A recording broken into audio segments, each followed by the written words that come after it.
Alors dans cette séquence d'études de sujets de baccalauréat, on va s'intéresser à deux sujets sur la motricité réflexe et volontaire.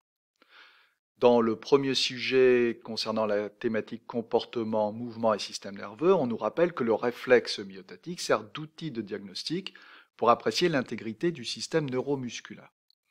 On nous demande de présenter le réflexe myotatique et d'expliquer comment celui-ci peut être modulé par la commande volontaire. On nous rappelle ici qu'aucun détail sur la formation et la propagation du potentiel d'action n'est attendu. On peut commencer par présenter l'arc réflexe et on va aussi s'appuyer sur un schéma. On va préciser dans un premier temps que la réponse réflexe est proportionnelle à l'intensité du stimulus, c'est-à-dire que plus le muscle va être déformé, plus la réponse réflexe sera importante. On peut rappeler que la déformation du fuseau neuromusculaire à l'intérieur du muscle entraîne la formation puis la propagation d'un message nerveux sensitif sur la fibre sensitive 1A. On montre ensuite que dans la moelle épinière, la fibre sensitive 1A établit une synapse avec le motoneurone du muscle déformé. On explique qu'au niveau de la synapse, la libération des neurotransmetteurs puis leur fixation au récepteur postsynaptique entraîne la formation d'un message moteur sur le motoneurone. On peut expliquer enfin le fonctionnement de la synapse neuromusculaire à l'origine de la contraction du muscle, donc de la réponse réflexe. On rappelle qu'au niveau de la jonction neuromusculaire, le motoneurone est connecté à plusieurs fibres musculaires constituant ce que l'on appelle l'unité motrice. On rappelle qu'au niveau de la synapse neuromusculaire, le message nerveux moteur entraîne une libération d'acétylcholine dans l'espace synaptique. On rappelle que la fixation de l'acétylcholine au récepteur de la cellule musculaire entraîne la formation de potentiels d'action musculaire et que ces potentiels d'action musculaire déclenchent une libération du calcium contenu dans le réticulum sarcoplasmique, ce qui déclenche la contraction du muscle. On peut aborder ensuite la possibilité d'une inhibition volontaire de ce réflexe et on va compléter le schéma réalisé précédemment. On peut rappeler dans un premier temps que le mouvement au niveau d'une articulation est assuré par l'action coordonnée de deux muscles dits antagonistes et présenter par exemple un schéma du système musculo-articulaire. On va montrer que la contraction volontaire du muscle antagoniste est responsable d'une inhibition du muscle impliqué dans le réflexe.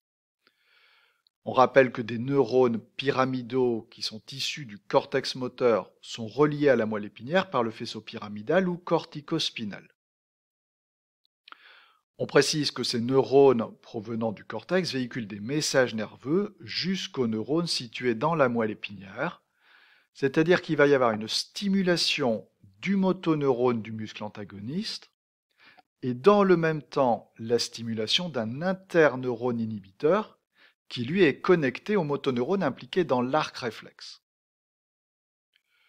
On rappelle que les messages nerveux venant du cortex sont modulés en fréquence de potentiel d'action en fonction de l'intensité de la demande motrice. En fonction de cette demande motrice, on va donc pouvoir inhiber plus ou moins fortement le réflexe myotatique. On termine en abordant l'intégration synaptique au niveau du corps cellulaire du motoneurone qui reçoit à la fois ses activations et ses inhibitions. Là, on rappelle que la fibre sensitive 1A est reliée au motoneurone par une synapse excitatrice qui libère des neurotransmetteurs excitateurs comme l'acétylcholine, ce qui génère une dépolarisation du motoneurone. On précise que l'interneurone est relié au même motoneurone par une synapse inhibitrice qui libère des neurotransmetteurs inhibiteurs comme le GABA, ce qui génère une hyperpolarisation du motoneurone. On va donc expliquer que le motoneurone réalise une sommation spatiale et temporelle désactivation et inhibition, ce qui module le message nerveux moteur. Et on va donc montrer que la diminution de la fréquence des potentiels d'action du message nerveux moteur entraîne une diminution de la libération d'acétylcholine dans la synapse neuromusculaire, ce qui diminue la contraction musculaire, donc la réponse réflexe. On a donc présenté le réflexe myotatique et on a expliqué comment celui-ci peut être modulé par la commande volontaire. Le deuxième sujet s'inscrit lui aussi dans la thématique comportement, mouvement et système nerveux et on va s'intéresser aux conséquences d'une lésion cérébrale sur la motricité. Dans ce sujet, on nous rappelle dans un premier temps qu'un accident vasculaire cérébral ou AVC est une atteinte des tissus cérébraux suite à une interruption brusque du flux sanguin vers une partie du cerveau. Il peut affecter une ou plusieurs fonctions cérébrales et entraîner notamment une perte de sensibilité et ou de motricité de certaines parties du corps. Alors dans ce sujet, il faut expliquer la perte de la motricité volontaire des membres situés du côté gauche du corps, mais la persistance des réflexes myotatiques sur les mêmes membres chez un patient touché par un AVC dans l'hémisphère cérébral droit. Donc on va partir de ce cas d'AVC dans l'hémisphère cérébral droit pour montrer qu'il va y avoir une perte de la motricité volontaire des membres situés du côté gauche du corps, mais que dans le même temps, il y a une persistance des réflexes.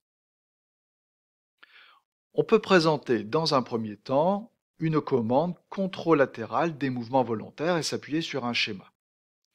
On rappelle que le cortex moteur présente une organisation somatotopique connue sous le terme d'homonculus moteur, c'est-à-dire que chaque partie du corps est représentée à un endroit précis du cortex moteur.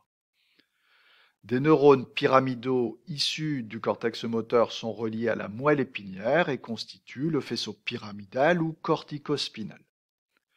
Ce faisceau pyramidal présente une décussation motrice au niveau du bulbe rachidien, c'est-à-dire que les neurones partant de l'hémisphère droit vont contrôler les muscles du côté gauche du corps. On va préciser que les neurones provenant du cortex véhiculent des messages nerveux jusqu'aux motoneurones qui sont situés dans la moelle épinière. C'est-à-dire qu'un AVC qui est situé dans l'hémisphère droit ne permet pas la genèse d'un message nerveux, ne permet pas sa transmission en motoneurones du côté gauche du corps, ce qui entraîne une hémiplégie gauche.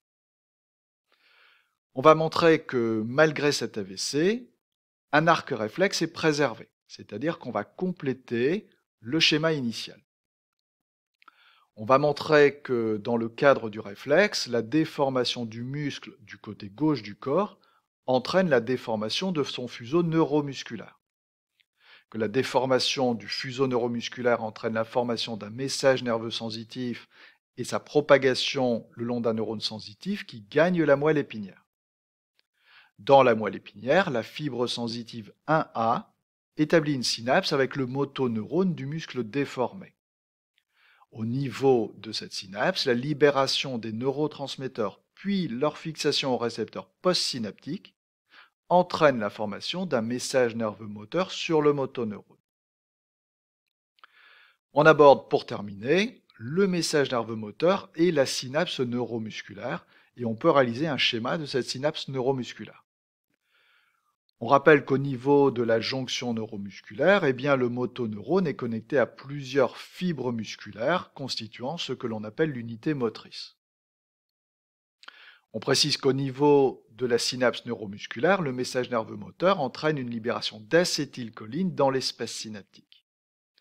La fixation de l'acétylcholine au récepteur de la cellule musculaire entraîne la formation de potentiels d'action musculaire et que ces potentiels d'action musculaire déclenchent une libération du calcium contenu dans le réticulum sarcoplasmique de la cellule musculaire, ce qui déclenche la contraction du muscle, autrement dit la persistance des réflexes.